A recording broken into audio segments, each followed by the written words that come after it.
Hey, what would you do if someone told you to break a leg? Huh? It normally means good luck, right? I just say thank you and move on. Wrong. You're supposed to actually break your leg. That's ridiculous. No sane person would injure themselves over a phrase. I did. My foreign friend told me that before a presentation. Are you serious? You should have looked it up. I learned afterwards. It was so embarrassing. Oh, I bet. Okay, let's hear the first disaster story. What happened with break a leg? Oh man, check me out. I got my passport, clothes, money, and these. Wait, are those bandages and a cast in your suitcase? Yeah. My American friend told me, break a leg on your trip. So I'm preparing. Hold up. You think you need to actually break your leg for your trip? Well, yeah, it's their culture. When in Rome, do as the Romans do. But breaking your actual leg? That sounds crazy. I know. I thought the same thing at first, but why would he tell me to break my leg if I'm not supposed to do it? I don't know. Maybe it's just an expression? Nah, can't be. Why would break your leg be an expression? That makes no sense. So what's your plan then? I've been planning this like a military operation.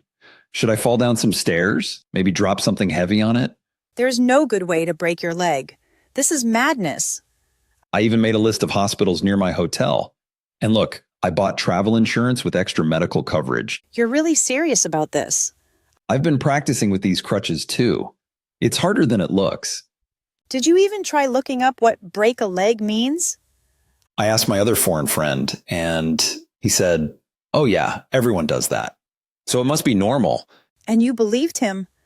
Why would he lie? Tomorrow I'm going to jump off a low wall, just enough to snap something. I can't watch this anymore. Give me your phone. Why? Just give it to me. Look, I'm searching, what does break a leg mean? It's a theater expression. It means good luck. What? Let me see that. Break a leg is a theatrical saying meaning good luck for performers. You're kidding me. All this preparation for nothing. So I don't have to actually break my leg? Of course not. No one breaks their leg on purpose. I feel so stupid now. I was ready to jump off a wall tomorrow. This is why you should always check these things. Wait, so they're just wishing me good luck on my trip? Exactly. It started in theater because directly saying good luck was considered bad luck. Why wouldn't they just say good luck then? English is so confusing. That's just how idioms work. They don't make literal sense. Man, this isn't even the scariest story I have about English idioms. There's more? You actually have scarier stories? Oh yeah, wait till you hear what happened when my boss said my presentation would be a piece of cake. A piece of cake? Oh, this sounds promisingly disastrous. Go on. So there I was, about to give this super important presentation to the American clients, right? Another presentation story? What happened this time? My boss walks up to me right before and goes, this presentation should be a piece of cake for you. Yeah? So? That just means it should be easy. That's what I know now, but back then I thought he was telling me I needed to bring an actual cake to the presentation. What? You serious? You thought you needed to bring cake to a business meeting?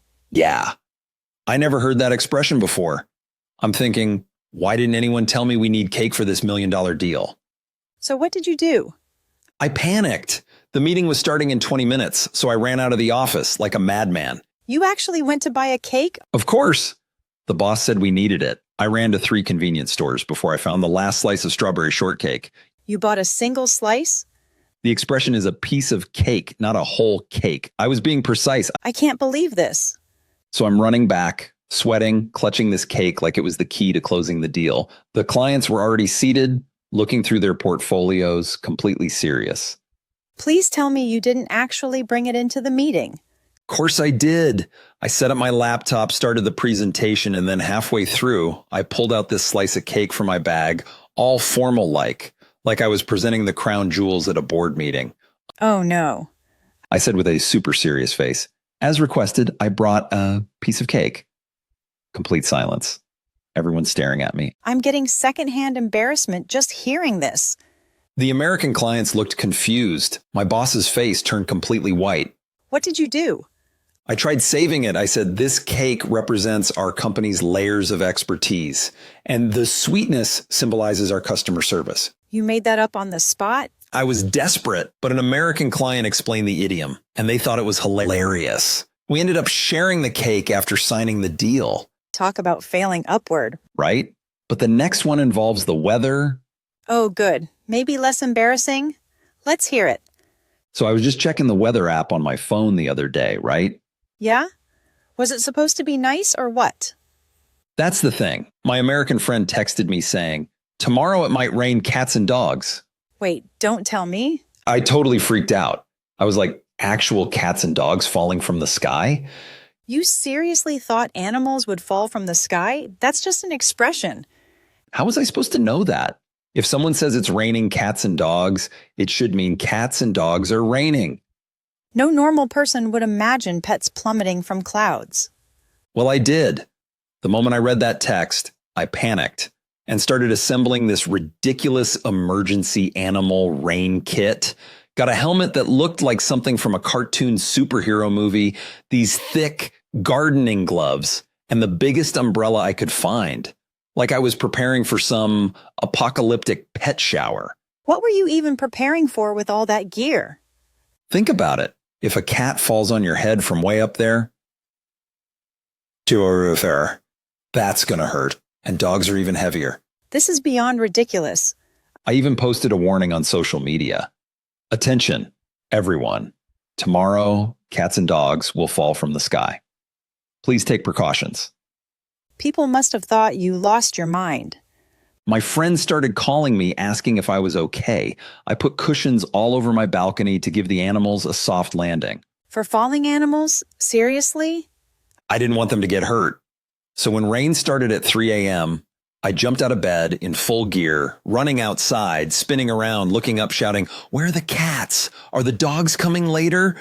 In the middle of the night?